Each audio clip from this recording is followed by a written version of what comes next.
Up next is our serape blanket cookie.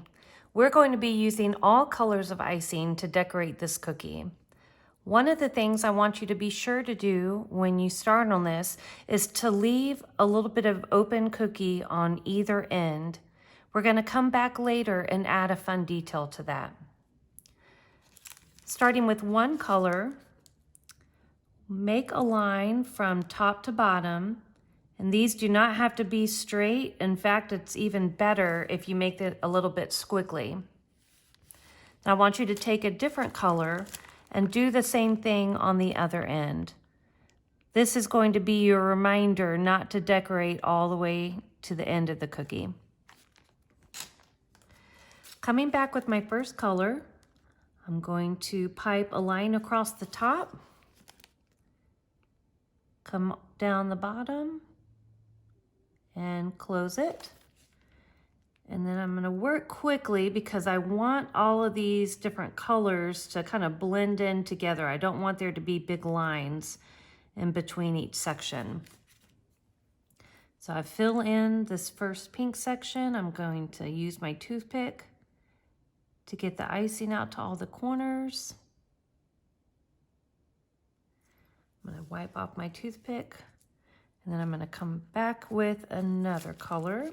I think I'm going to separate my colors by just a little bit of white. So again, I'm going to work my way from top to bottom. I'm going to make this a real thin line.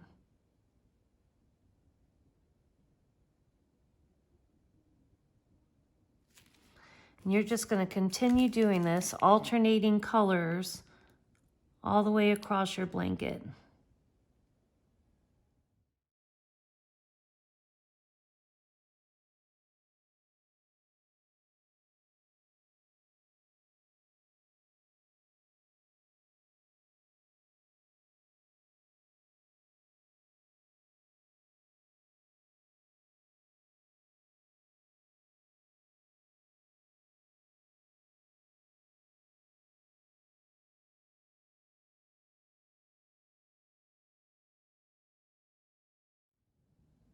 All right, so there is our colorful blanket.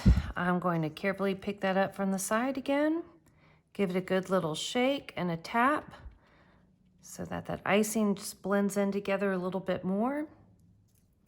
I see a little spot up here. Okay.